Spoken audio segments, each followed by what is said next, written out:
बिस्मिल्लाहिर्रहमानिर्रहीम। अस्सलाम वालेकुम। आज के हम इस लेक्चर में बात करते हैं difference between prokaryotic and eukaryotic cells के बारे में कि प्रोकैरियोटिक सेल और यूकैरियोटिक सेल में क्या फ़र्क है। प्रोकैरियोटिक और यूकैरियोटिक जो लफ्ज़ हैं दोनों ग्रीक ज़बान के लफ्ज़ हैं। प्रो का माना होता है फॉल्स और कैरियोटिक कैरियन से लिया गया है, इसका माना है न्यूक्लियस। यानी ऐसे लिविंग ऑर्गेनिज़म जिसमें कंप्लीट न्यूक्लियस नहीं होता, इनकम्प्लीट न्यूक्लियस होता है, उनको प्रोकैरियोटिक लिविंग ऑर्गेनिज़म्स कहा जाता है। यो का माना होता है ट्रू और कंप्लीट और कैरियोट कैरियन से लिया गया है, इसका माना है न्यूक्लियस। यानी ऐसे लिविंग ऑर्गेनिज़म्स जिसमें कंप्लीट न्यूक्लियस पाया जाता है तो ऐसे लिविंग ऑर्गेनिज़म्स को यूकैरियोटिक लिविंग ऑर्गेनिज़म्स कहा जाता है और उनके सेल्स को प्रोकैरियोटिक या यूकैरियोटिक सेल, यानी जिसमें कंप्लीट न्यूक्लियस नहीं है तो वो सेल प्रोकैरियोटिक सेल कहलाएगा, और जिसमें कंप्लीट न्यूक्लियस होता है तो उस सेल को यूकैरियोटिक सेल कहा जाता है। प्रोकैरियोटिक और यूकैरियोटिक सेल में मिसालें जो आपके सामने हैं, एक एनिमल सेल बना हुआ है और दूसरा जो बना हुआ है प्रोकैरियोटिक सेल बैक्टीरिया का बना हुआ है। हमारे यहाँ 5 किंगडम हैं क्लासिफिकेशन के हिसाब से, तो इनमें से 4 किंगडम ऐसे हैं जो यूकैरियोटिक लिविंग ऑर्गेनिज़म्स पे मुश्तमिल हैं और उनमें से किंगडम प्रोकैरियोटी या जिसका नाम मोनेरा है उसमें सिर्फ़ और सिर्फ प्रोकैरियोटिक लिविंग ऑर्गेनिज़म्स यानी बैक्टीरिया और साइनोबैक्टीरिया पाए जाते हैं। आइए अब हम बात करते हैं प्रोकैरियोटिक सेल और यूकैरियोटिक सेल के बारे में। Prokaryotic cells were hair first and for billion years were the only form of life on the earth. ज़मीन पे जो पहली लाइफ थी बिलियन ईयर्स अगो, तो वो सबसे पहले जो थे प्रोकैरियोटिक लिविंग ऑर्गेनिज़म्स थे। और प्रोकैरियोटिक लिविंग ऑर्गेनिज़म्स जो हैं वो सिर्फ़ और सिर्फ यूनिसेल्युलर लिविंग ऑर्गेनिज़म्स होते हैं। यूनिसेल्युलर लिविंग ऑर्गेनिज़म्स का मतलब ये कि ऐसे सेल जो ऐसे लिविंग ऑर्गेनिज़म जो सिंगल सेल पे मुश्तमिल हो तो उसको यूनिसेल्युलर लिविंग ऑर्गेनिज़म कहा जाता है, और एक से ज़्यादा सेल्स जिस ऑर्गेनिज़म में पाए जाएं तो उसको मल्टी सेल्युलर लिविंग ऑर्गेनिज़म कहा जाता है। यूकैरियोटिक सेल्स जो हैं प्रोकैरियोटिक सेल्स के बाद ज़मीन पे दरियाफ़्त हुए। सबसे पहले जो ज़मीन पे लिविंग ऑर्गेनिज़म्स थे वो प्रोकैरियोटिक सेल्स मौजूद थे, और यूकैरियोटिक लिविंग ऑर्गेनिज़म्स जो हैं वो मल्टी सेल्युलर भी होते हैं और यूनिसेल्युलर भी होते हैं। प्रोकैरियोटिक लिविंग ऑर्गेनिज़म जैसे कि सिर्फ़ और सिर्फ यूनिसेल्युलर होते हैं, तो यूकैरियोटिक लिविंग ऑर्गेनिज़म्स में जैसे हम पढ़ते हैं किंगडम प्रोटोक्टिस्टा या प्रोटिस्टा, उसमें यूनिसेल्युलर लिविंग ऑर्गेनिज़म्स पाए जाते हैं। यानी ऐसे लिविंग ऑर्गेनिज़म्स जो सिर्फ़ और सिर्फ सिंगल सेल से बने हुए हों तो उनको यूनिसेल्युलर, और एक से ज़्यादा सेल्स के बने हों तो उनको मल्टी सेल्युलर लिविंग ऑर्गेनिज़म्स कहा जाता है। अब हम बात करते हैं करैक्टर्स ऑफ प्रोकैरियोट्स, यानी प्रोकैरियोटिक सेल जो होता है उनमें कौन सी खसूसियात होती हैं। सबसे पहले जो है prokaryotes are the simplest type of cell, यानी जो प्रोकैरियोटिक सेल होता है वो सिंपलेस्ट टाइप ऑफ सेल होता है। और प्रोकैरियोटिक सेल जो है ज़मीन पे 4 बिलियन ईयर्स अगो मौजूद थे और अभी भी मौजूद हैं, मगर सबसे पहले जो ज़मीन पे ज़िंदा सेल पाए जाने वाला है वो था प्रोकैरियोटिक सेल। उसके बाद यूकैरियोटिक सेल ज़मीन पे दरियाफ़्त हुए। प्रोकैरियोटिक सेल्स जो हैं या प्रोकैरियोटिक ग्रुप जो है वो लार्जेस्ट ग्रुप ऑफ ऑर्गेनिज़म्स हैं यूकैरियोटिक से। प्रोकैरियोट्स जो हैं सिर्फ़ और सिर्फ यूनिसेल्युलर होते हैं, मगर वो जो हैं ऑल काइंड ऑफ इन्वायरमेंट में पाए जाते हैं। जो यूकैरियोटिक लिविंग ऑर्गेनिज़म्स हैं उनके प्रॉपर्टीज़ में यानी रहने के लिए उनके हैबिटाट अलग अलग होते हैं, वो डिफरेंट काइंड्स ऑफ इन्वायरमेंट में रहते हैं। तो जो कि प्रोकैरियोटिक लिविंग ऑर्गेनिज़म्स हैं वो ऑल काइंड ऑफ इन्वायरमेंट में सर्वाइव कर सकते हैं। अब बात करते हैं प्रोकैरियोटिक सेल में क्या चीज़ें होती हैं, प्रोकैरियोटिक सेल्स में क्या चीज़ नहीं होती।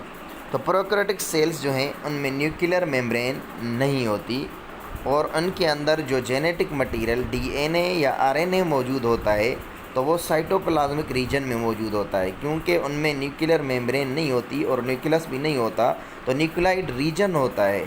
अगर कंप्लीट न्यूक्लियस नहीं होता तो उनका जेनेटिक मटेरियल जो है साइटोप्लाज्म में मौजूद होता है।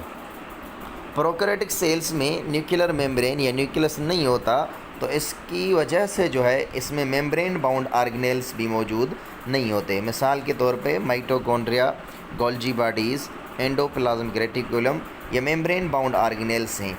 यानी प्रोकैरियोटिक सेल्स में मेम्ब्रेन बाउंड ऑर्गेनेल्स मौजूद नहीं होते। प्रोकैरियोटिक सेल का जो इंटरनल स्ट्रक्चर होता है वो भी सिंपल होता है और प्रोकैरियोटिक सेल जो है वो यूकैरियोटिक सेल से साइज़ में भी छोटा होता है। ये प्रोकैरियोटिक सेल की मिसाल है। ये जो डायग्राम बना हुआ है वो है बैक्टीरिया का। यूकैरियोटिक सेल के कौन से कैरेक्टर्स हैं, कौन सी खसूसियात हैं। यूकैरियोटिक सेल जो हैं अप्रॉक्सीमेटली 1 बिलियन ईयर अगो ज़मीन पे दरियाफ़्त हुए। यूकैरियोटिक सेल्स जो हैं मोर एडवांस होते हैं प्रोकैरियोटिक सेल से और यूकैरियोटिक लिविंग ऑर्गेनिज़म्स का जो न्यूक्लियस होता है उसके बाहर जो लेयर होती है उसको कहा जाता है न्यूक्लियर मेम्ब्रेन।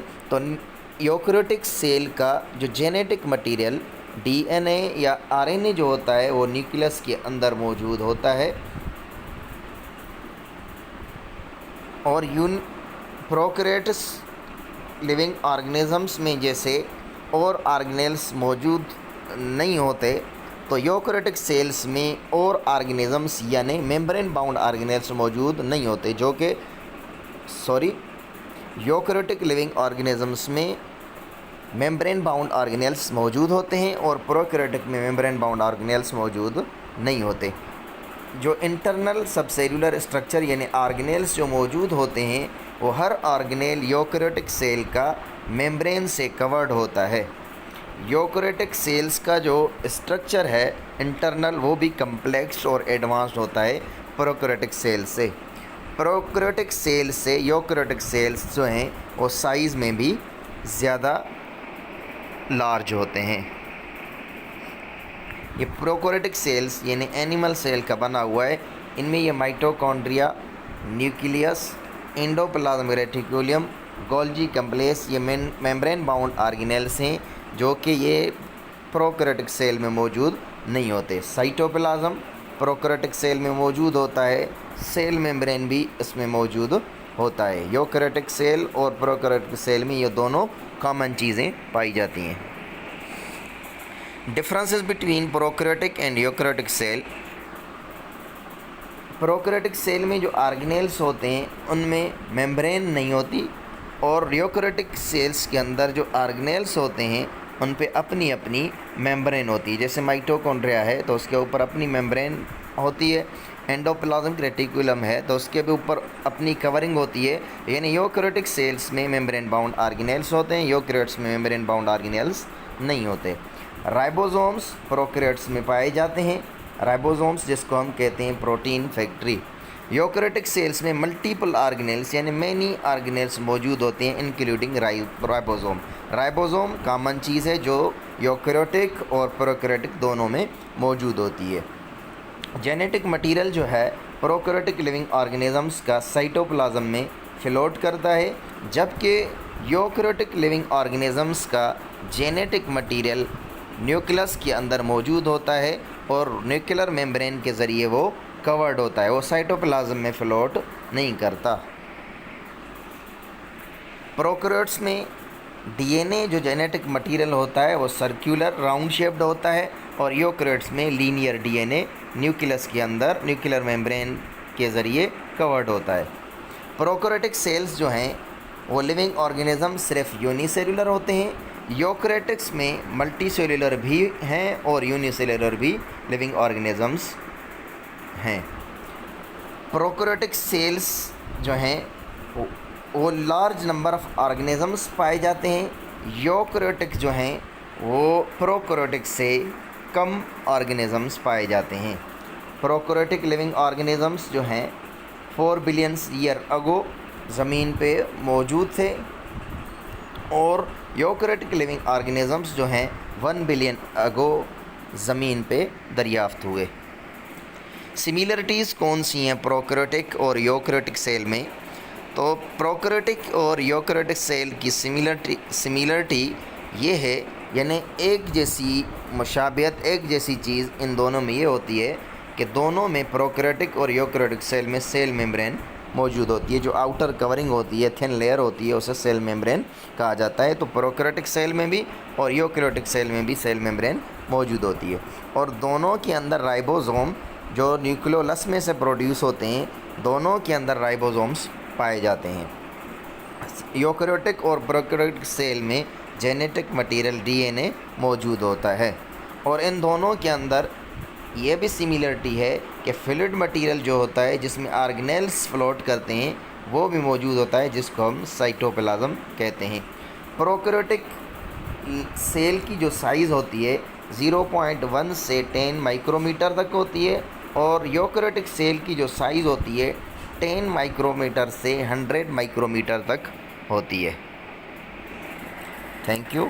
अल्लाह हाफ़िज़।